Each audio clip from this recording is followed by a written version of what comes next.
Salam sejahtera untuk kita semua. Saya Ani Yae, dosen pada program studi Pendidikan Bahasa Inggris, Fakultas Pendidikan dan Bahasa Universitas Katolik Indonesia Atmajaya.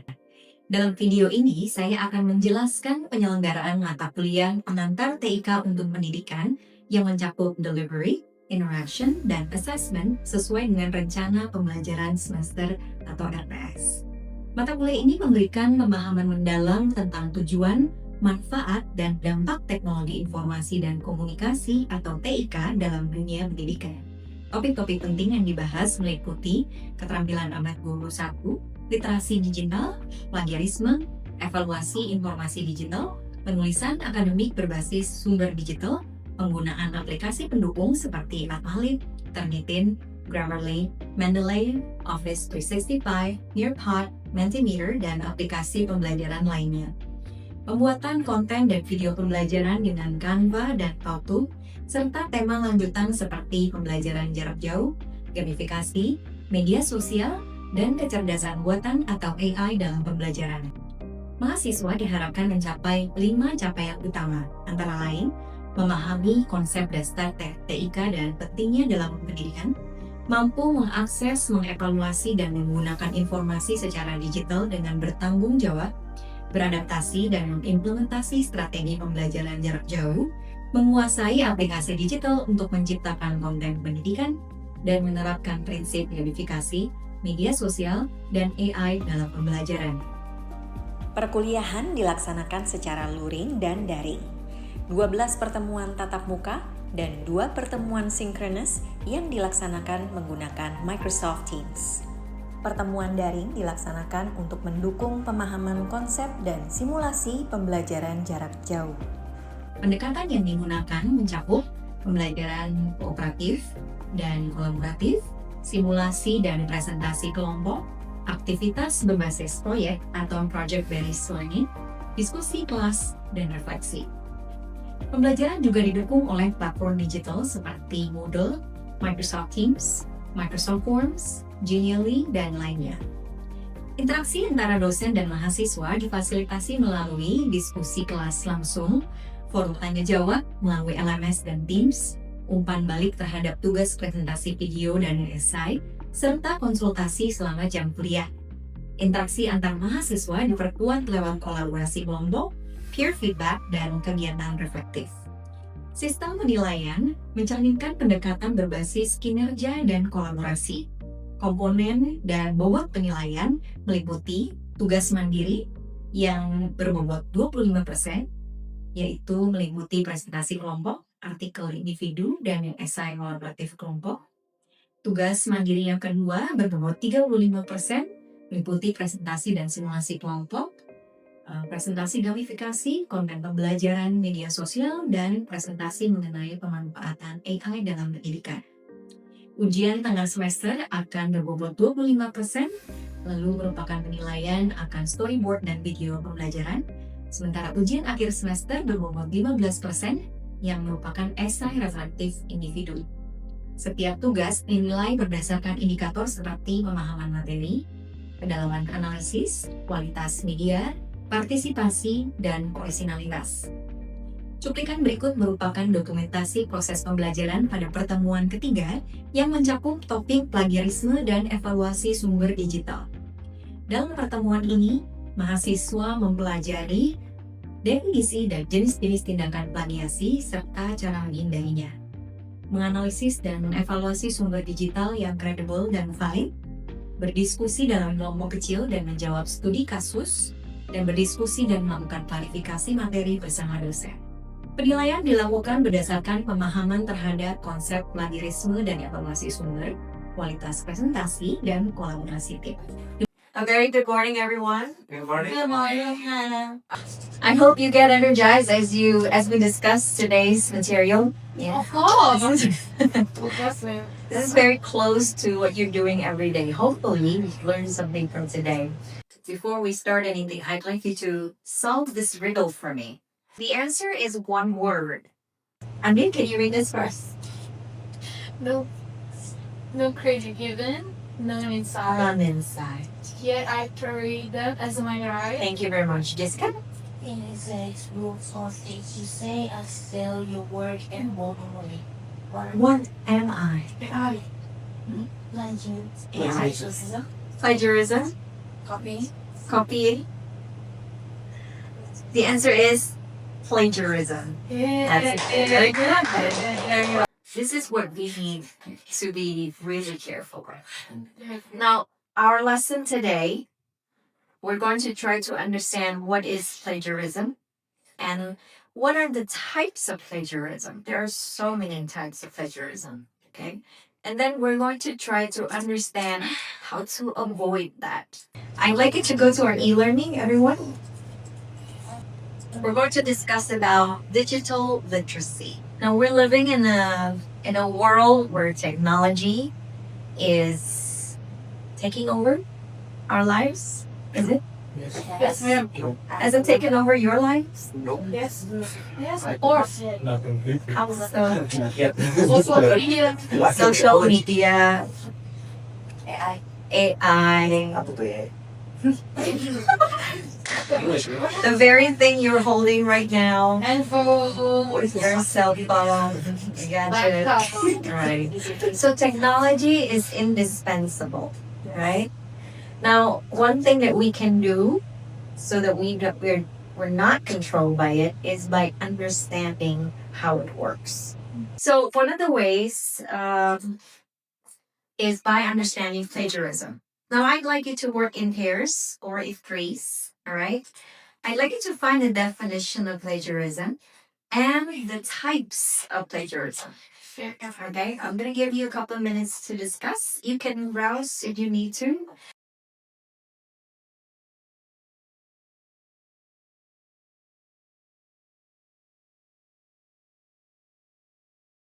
More like WordPress. All right.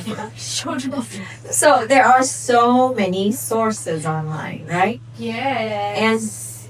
And one of the things we can do is we can evaluate that sources. Yep. We'll discuss about this later. Now I'd like to hear what you found about the types of plagiarism. Google. What are the types of plagiarism? Right word. Natasha? Verbatim. Oh, okay. In the mic. Yeah. So we can hear you. There are 5 types that we found on the Scriber website. One of them is like the verbatim, so it's directly copying words of someone else's work, like probably a certain paragraph or something else like that. The point is, you directly copy everything from the original source. Alright. What do you call them again? Verbatim. Verbatim. Yes. Yeah. V Oh, E R B A. Verbatim. Yeah. Thank you very much. Thank you. Okay, the first type of plagiarism is verbatim. Do you agree? Yes. Yes.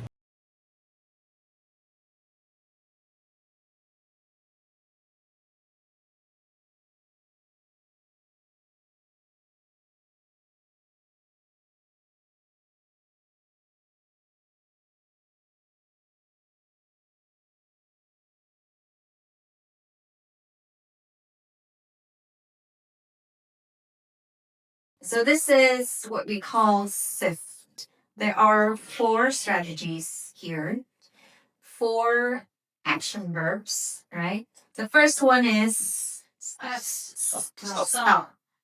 And then I investigate, find, and trace. SIFT. When you look for a source online, just remember this word, SIFT. Okay, what does it mean? Let's take a look at that. You can hover over the letter one by one to see what it is. Okay.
how many searches you did?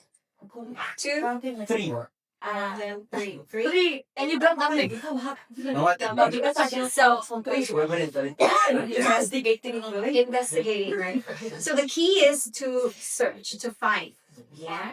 It's so don't just, resort to one article and take that as a goal. So there's recently, you remember there's this accident of India Air Yeah. where the whole passengers and crews died except one person, right? Did you follow that story? No. Okay, so there's this very tragic accident. India Air, they flew to the U.S. I think, and the plane fell, and nobody survived except one person. A couple of days later, another news was shared in Instagram. I got that news from a friend saying that this person actually made like a false claim. So he was not actually a passenger in that way. And he was arrested for, making claims that is inaccurate. Now, which story do you believe? Masa berita kamu cuma salah? I'd like you to search more about this. Alright? No trace. We're going to trace back the story. What is actually the correct story?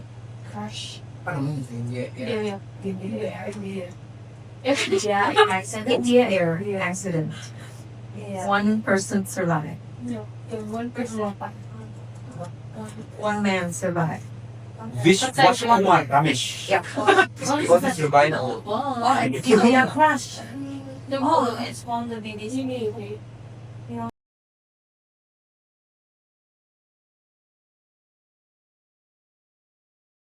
Alright.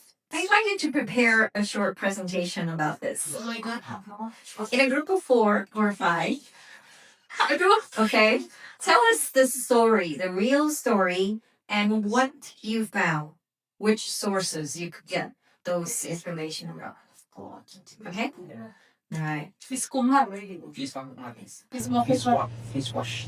You can come in front when you're ready. Show us the sources if you can.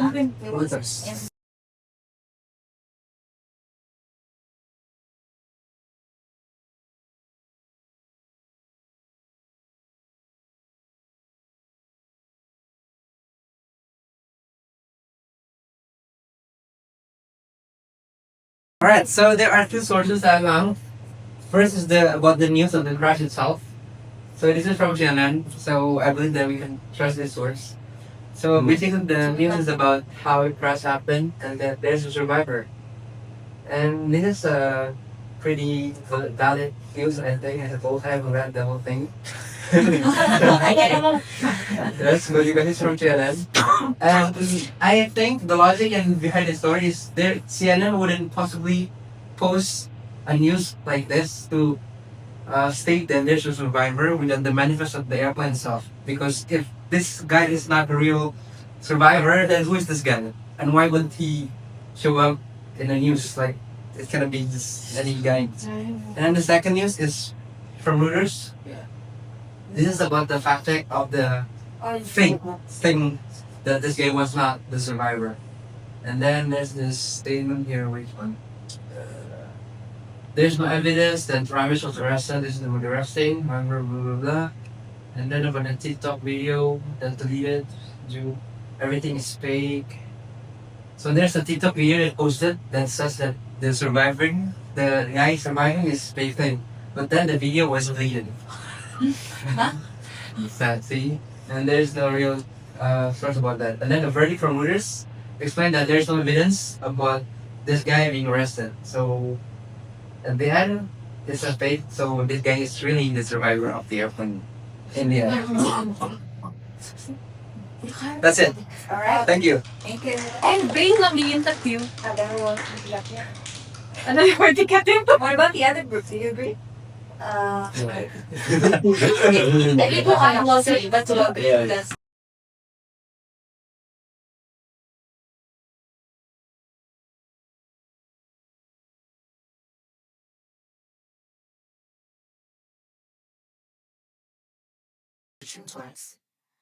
So there are 3 articles that I'd like you to see. Yeah, just read it quickly. Skim it. I'd like you to check whether these 3 sources are qualified as a good source. All right. The topic that we're going to investigate is the effect of coffee. Ya, efek konsumsi kopi secara rutin terhadap kesehatan jangka panjang pada orang dewasa. Yeah, so the effect of coffee in adults' health.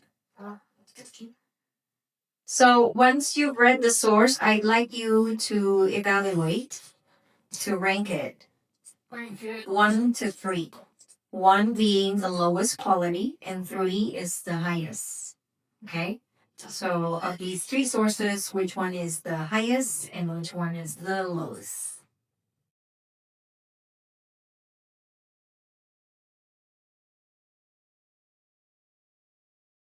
So which one do you think is the highest quality?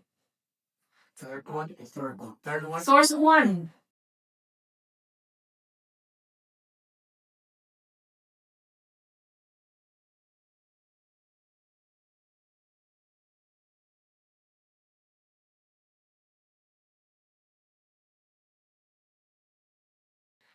Now, besides SIF, another thing that we can evaluate, another way to evaluate a source is by using the CRAP strategy. See, the first one is for currency. And the currency, bukan mata uang ya. Currency itu kebaruan. Relevancy, R for relevancy, relevan atau enggak, sesuai atau enggak ya beritanya. And then authority, kewenangan, ada penulisnya enggak? Siapa yang nulis itu? Penulisnya bisa dipercaya enggak? Jangan-jangan yang nulis Natasha Josephine. Siapa itu? Oo, nakalimutan ko ulit. Parang. Just an example ya. So, authority-nya gimana? Siapa itu? You need to check the background. Is he a researcher, an expert yet? Accuracy? Akurat nggak? Is it a fact or an opinion? Just like what we saw earlier. Women more empathetic. Yeah, is it accurate? And terakhir, the purpose. Purpose of the source. Usually, some sources, very interesting, very factual source, eventually sells you something. Sometimes. Ya, kadang-kadang kita dapat sumber dari internet, jelas banget. Jenis plagiarisme. Definisi plagiarisme. Ujung-ujungnya dia jual alat plagiasi. Subscribe now, yeah. So that's basically not the right purpose. The market report. Yes. So that's what you need to evaluate. Okay. So we're going to try to use this and evaluate the source of these source. Copy A to Z. I'm going to do this in pairs. Silakan didiskusikan in pairs saja. Yeah. But you need to submit that individually. Artikelnya ini, copy A to Z. Try to apply the CRAP test to that article. The copy A to Z. Yeah. Copy A to Z. This is one. This one. Copy 101.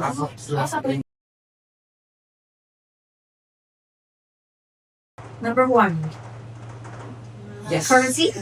Yes. Publication date? Yes. Yes. Relevance? Yes. Relevancy? Yes. Sesuai ya, kopi ya. Siapa target audience? Masyarakat umum. Masyarakat umum. Penulisnya siapa? 2 orang Loren dapat Fuera. siapa? Fuera. That's Kristen. 2 women. Do they have the right expertise to write this? No, but there's a reviewer. there's a The reviewer is Roxana. Who's the reviewer? Is she an expert? she is medical something. Roxana. She is a licensed dietitian, nutritionist, Oh, and specialist in Okay. sports dietetics. So the reviewer is legit, yeah? Yes. Number 5. Any evidence, references, Yes. research data? Yes. from Grand Valley State University. Apa buktinya? From Abbas University. Apakah ada bukti bahwa artikel ini telah melalui proses pengecekan kualitas? The reviewer? Yes, there's a reviewer. Apa tujuan artikel ini? Information. Bukan untuk menjual? No. Memberikan informasi. Oke. Apakah sumber ini cocok untuk Anda kutip? Yes, maybe. Are you going to use this for your academic writing? Maybe. No? Maybe. Why not? Maybe. I would just. It could be an option. Yeah, because it fits all the criteria, right? Lots of information. Exactly. All right. Okay. So that is the end of our segment for today. Thank you very much, everyone. Next week, we're going to write an article about plagiarism. Yeah, I'd like you to collect as many sources as you can about plagiarism. All right, and then we're going to write the article. So I'll see you next week. Thank you, everyone. Have a good day. Demikian penjelasan yang dapat saya sampaikan mengenai mata kuliah pengantar TIK untuk pendidikan. Semoga memberikan gambaran yang jelas tentang proses pembelajaran yang kami jalankan, melibatkan student-centered learning secara aktif, kolaboratif, dan relevan dengan kebutuhan dunia pendidikan digital. Terima kasih atas perhatiannya.